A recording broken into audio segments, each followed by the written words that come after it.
Oh, so you are with AAA? I just came from AA, eh? Huh? Wait, I think he's just a drunk. Oh, look at that. A classic language barrier miscommunication. Funny every single time. I wonder what he's going to do next. Offer the shirt off his back? We don't have enough cash to fix the car, and we're kind of on our way to the North Pole. If you like, you can take my snowmobile. Really? You just give it to us? Oh, sure. If you like, you can have all my money and my leg. I wasn't expecting him to offer his leg, much less them taking it, but yeah, that's still a pretty light jab. How about this funny little number about China? I say, I seem to have sewn a shoe to my hand. May I go to the nurse? Replace him! Ah! Faster! Wow, that was not whimsical at all. Maybe this next one will be a little less dark? Dude, bad news. You're dead. What? But I'm deaf. Super deaf. You're done. When a deaf dies, he gets reincarnated as a Chinese baby right now. Girl? Oh my heavens, how did it get worse? All right, hold on. Maybe I can salvage this, actually. How about this next gag about Haiti? Wait, Haiti? Oh my God. Wow. You know what? Screw being nice. While we're here, we might as well just talk about the multiple times Family Guy has roasted Central and South American countries, starting, of course, with Mexico. All right, we'll come to dinner. But I want you to know I'm very skeptical about this whole thing. And I was skeptical about traveling to Mexico. I took one step outside the resort. You already know the writers weren't going to stop with one joke about Mexico, though. This party's worse than a Mexican funeral.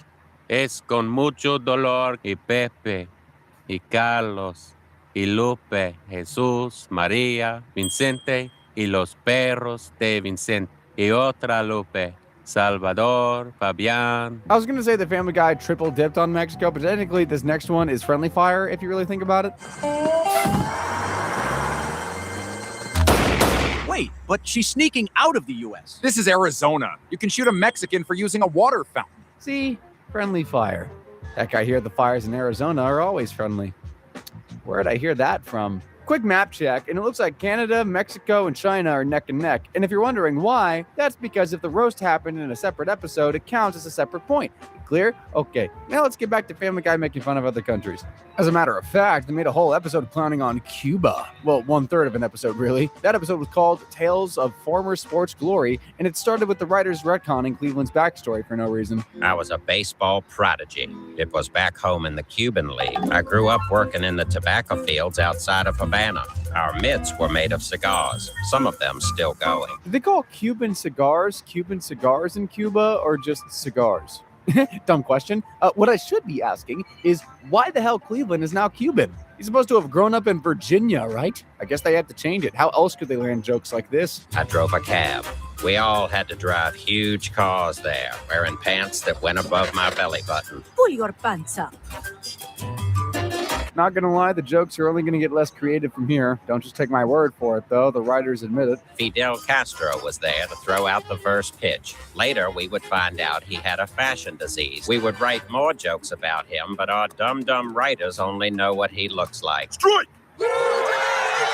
See what I mean? Now, if you haven't picked up on it by now, this episode is telling the story of Cleveland growing up a young, impoverished lad in Cuba with big dreams of making it big as a baseball player and going to America. Or, as the writers so tastefully put it, We hated America so much we copied everything they did. Cleveland spent his youth honing his craft in the fine art of baseball, but it wasn't without difficulty. We tried to play, but it was difficult. Every time a hurricane would sweep through, causing hundreds of dollars worth of damage. All right, maybe I've been a bit harsh. Some of their jokes are pretty clever. Some of them are quite obvious. This next one's a bit of both. I knew what I had to do. Cuba was nice. We had a bay of hotties, another bay of less attractive women. I forget what they called it. He'd get 10 points if he can guess what the other bay is called. Cleveland does make it to America, though, where he goes on to play for the big leagues. We can escape to the Cayman Islands. Came in my ass. I'm going to America. And that, ladies and gents, is why I don't watch baseball. Oh, and remember when I said they retconned Cleveland's backstory? Well, if you were thinking to yourself this episode isn't canon, well, it might as well be. According to very reliable and studious resources like Wikipedia, Cleveland is in fact Afro-Cuban. Don't ask me how that fits with the timeline established during the Cleveland show, because I don't got that answer, and quite frankly, I don't want to know. What I do have is this joke about France. Tell French people that a good-looking, depressed guy smoking a cigarette is not a movie. People of France, a good-looking, depressed guy is not a movie. And your sirens sound like gay guys having a threesome. Hey, look at that! Nice and uncomplicated.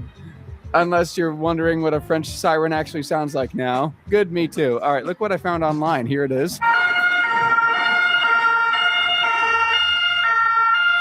Dang it, I can't believe Family Guy lied to me. And here I was thinking every single one of these roasts was completely accurate. So what, you're telling me this isn't accurate either? Finally, I'm above the law, like my 14th century ancestor. More wine, more women, more table. I'm having a heart attack. Is anyone at the table a doctor? I am. Come here, hurry. Are you trying to tell me right now that Danish tables aren't super tiny? I'm genuinely asking, because where on earth did they come up with this joke then? And don't tell me they just did some random Google search, because if they did, they'd actually admit it, like they did with Norway. Look, this is gonna sound racist, but Stop. no, hear me out. It's just stop. Norwegians can't dance. Oh, that's actually not as bad as I thought it would be. It is clearly he has not seen me dance around the scan. Yeah, we can do hopping like lutefisk in the almond pot. We Googled Norway for this joke. You know what? Since we dove into the past and learned where Danish tables come from, let's do that some more. Now, obviously, you don't always have to travel back in time to learn about another country. Sometimes you get a very realistic and accurate rendition in a museum, like this one. Dad, I don't want to be here. I want to be chilling with my homies. You learn about your Irish heritage.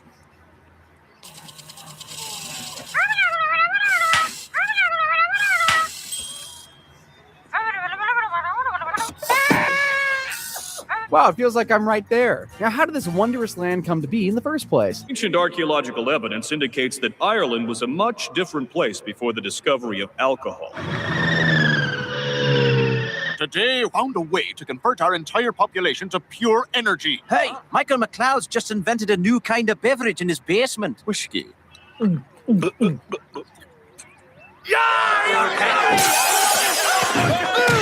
Okay. Before you get mad at the representation, just know that Peter Griffin is an Irishman. So it's A-okay. What the frick was that? I'd be making the same entirely logical and non-sarcastic argument about this next roast if Peter was, say, Italian, for example. I got the most beautiful woman in the world at home, and I have no one to keep her waiting. Vincenzo, play me a tune, eh?